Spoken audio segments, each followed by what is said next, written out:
guys! So ngayon nakarating kami ng De Oras dito sa Strawberry Farm sa Barangay Maliko ng San Nicolas, Pangasinan. Ayan, isa po ito sa dinadayo po dito sa Maliko, ang Little Baguio ng Pangasinan.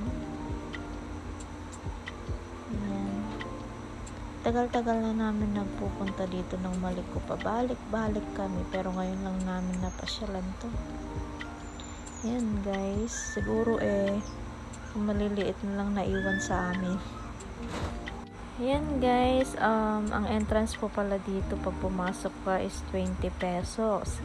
Tapos kung magkano yung makukuha mo or ikikilo po nila yung makukuha mo na strawberry, yun po yung babayaran mo. Valid 400 pesos po per kilo nila dito sa Maliko.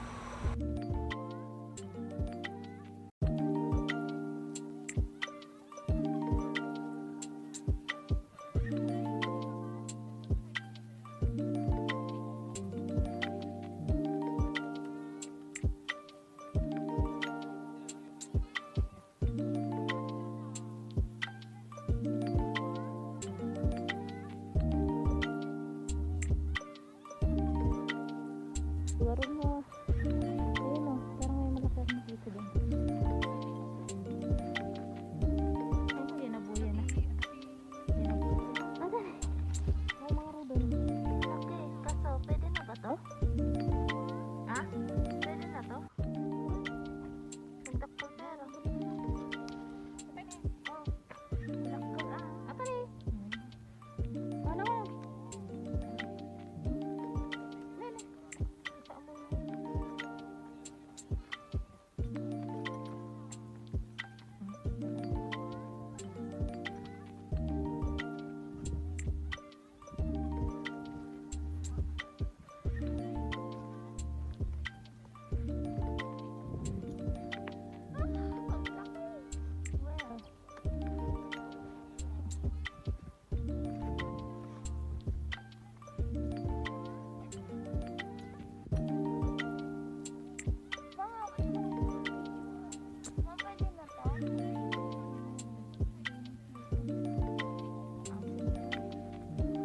Sa mga gustong pumasyal po dito lang po yan sa sentro mismo ng Barangay Maliko.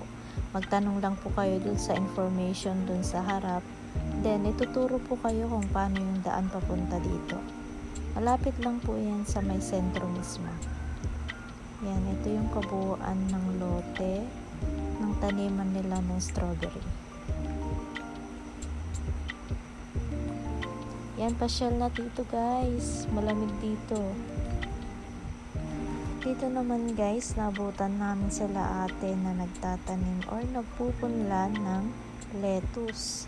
Ganito pala yung paraan nila ng pagtatanim dito. Pupunla muna dyan, tapos ililipat dun sa taniman, dun sa plot na ginawa nila. Gaya kanina yung taniman ng strawberry, parang ganun din. Tatanim nila yan.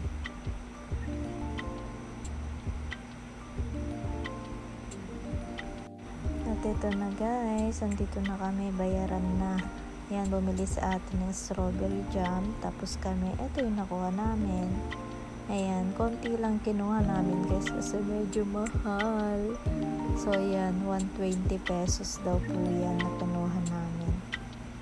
Ilipat lang yan sa plastic. Yan. Hanggang dito na lang po. Bye!